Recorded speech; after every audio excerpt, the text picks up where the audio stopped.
Hello friends, welcome back to Eat East Indian channel, and today we are making super delicious and really easy bell pepper mushroom curry with some paneer pieces. It's really easy to put together and it tastes absolutely fantastic with rice. You can also enjoy it with roti, with naan or parantha.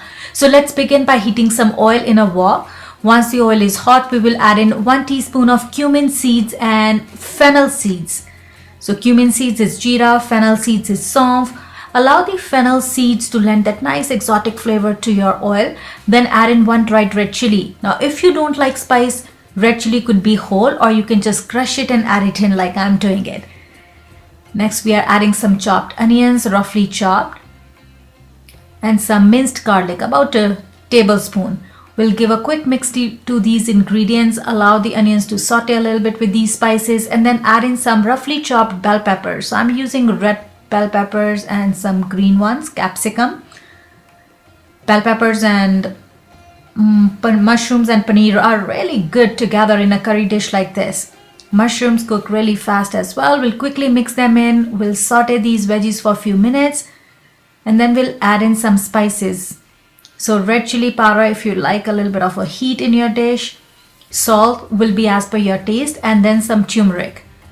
So half a teaspoon of red chili powder for me, 1 teaspoon of salt and some turmeric, that's haldi. Another quick mix, couple more minutes. We don't want the veggies to become too tender. You do want to have a nice bite when you dig into your curry. So we are stir frying them.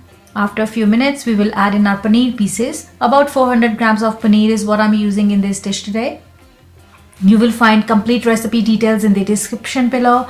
And also my friends, if you haven't already subscribed to our channel, please do, because we bring to you many exciting recipes. Alright, so now paneer is well mixed with spices along with bell peppers. And we continuously mix so that nothing sticks to the bottom of the pan. Now that everything is well combined and has been cooking for a few minutes, we will add in 1 can of tomato sauce. You can also use tomato paste and water together. So I have added some tomato sauce that fastens the process of cooking. You can also blend some tomatoes and add those in if you want. So another quick mix.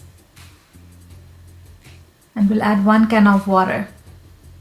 So this was about 250 ml can of tomato sauce. We've added 1 can of water as well.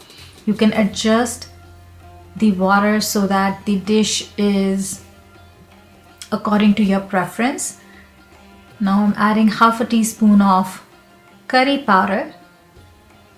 Another quick blend. And then we'll let everything simmer for 5 or so minutes so that nothing is raw. So you can cover the pan, allow all the flavors to mingle together.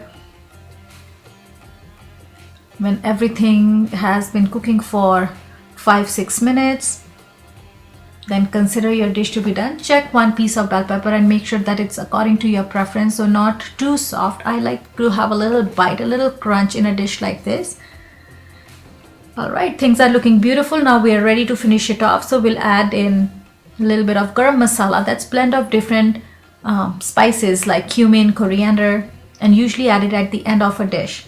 And then dried fenugreek leaves or kasoori methi, and of course our all-time favorite cilantro leaves. They lend a great taste, great flavor, and are often used as a garnish in lots of Indian dishes. And that's it, our dish is ready. It's ready to be served. I hope you like this recipe idea, guys. Give it a try in your own kitchen, and I will see you soon with another exciting recipe. So do keep watching Eat East Indian channel and do share this video with your friends and family.